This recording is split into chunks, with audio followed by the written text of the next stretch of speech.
Hello, coolers, and welcome to Viva Barca. Welcome to another interesting episode where we are going to be discussing on the latest developing stories. We start with our president, Joan Laporta, who confirms three positions of interest for the club in the coming summer market. We are going to be discussing on that as we move ahead. Then secondly, talking about left back Jordi Alba, as the Barca defender has taken up new leadership role at the club despite not playing much.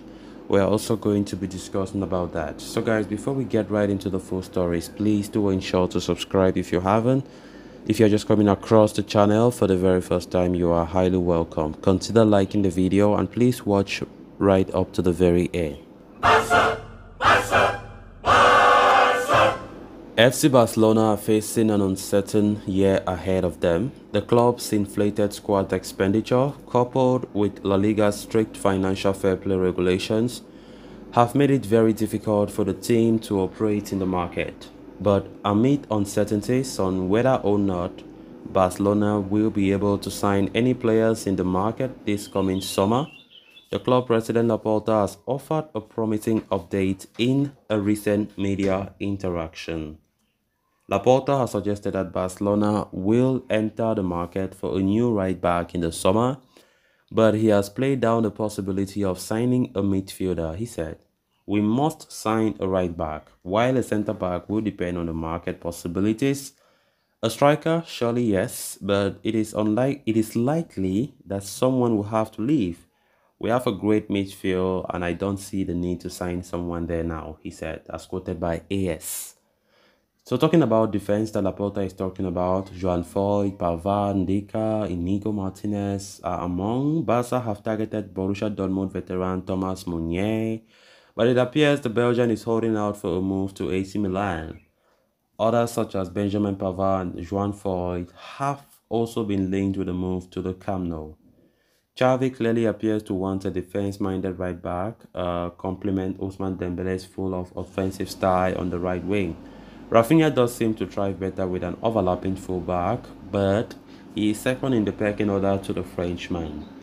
Elsewhere, Barca seem to be looking into signing a left-footed centre-half to complement Ronald Araujo and Jules Koundé. And it is not surprising, therefore, that Marcos Alonso has been preferred to Eric Garcia in that role when one of Andres Christensen or Araujo is unavailable.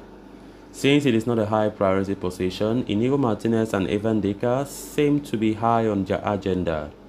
Both players become free agents in the summer and match the profile Barca wants, even though the former is significantly older than the latter.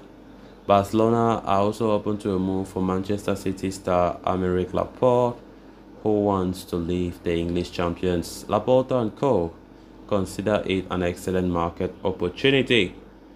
So talking about Victor Roque, as for the striker, it will be a tricky task for Barca to secure the services of an alternative for Robert Lewandowski.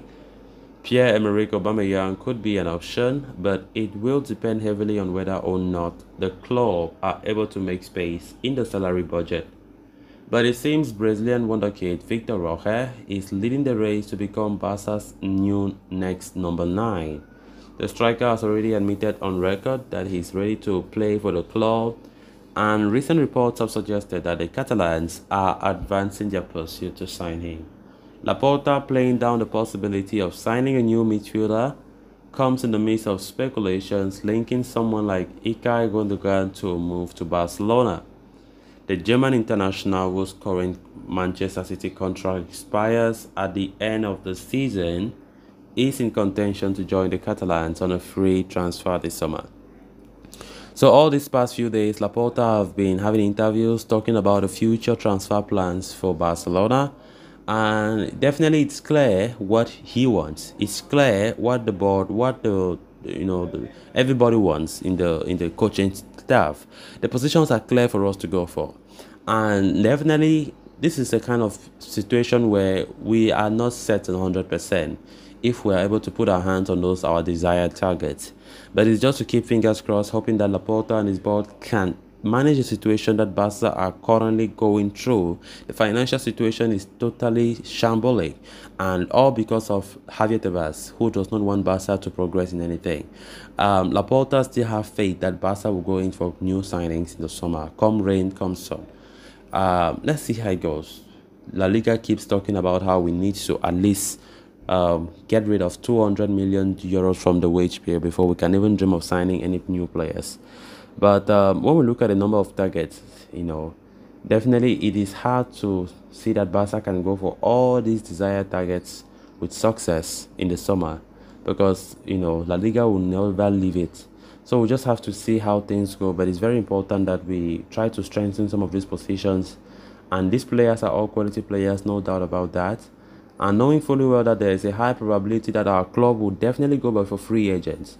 Because even when you go for free agents, the salary that you pay them it is what will make the La Liga start investigating things, despite that you sign them for free. So it is very, first of all, highly likely that we'll go back for free agents, because to sign players with heavy sums of money will be next to impossible. So except things change for the better. Then on to the final story of discussion. Following Alejandro Balde's rapid rise to prominence, it was always going to be a difficult season for Jordi Alba. But despite his lack of minutes this season, the defender has turned out to be a prominent member of the dressing room at Barca. According to Dario Sport, Alba has taken on a new role at the club, acting like one of the leaders and a captain, despite losing his importance as a first-team regular. The most notable aspects of Alba's season has been his readiness to play whenever needed. He may not have started every game, but when he has been called upon, he has given his all. As we approach the final phase of the campaign, Alba has featured in 16 league matches, only 10 of which have been stats. But despite the apparent lack of game time, the defender has the third highest number of assists in the team, 6 in all competitions. Alba's professionalism and leadership were on display when the veteran calmed down Rafinha after he reacted angrily to his substitution during the first leg defeat to Manchester United in the Europa League. In addition, Alba has mentored the young Balde this season, teaching him different aspects of being a left back at a club like Barcelona, who have a very specific style of football. Xavi Hernandez is pleased with Alba's reaction to his new role at the club. He considers Alba to be an important player in the dressing room, both as a leader and as a mentor. His readiness to play whenever required, his mentoring skills, and his ability to diffuse tense situations make him an important asset to Xavi's team. So guys, with that, we have come to an end of this episode. Thanks a lot for watching. Until next time, bye bye.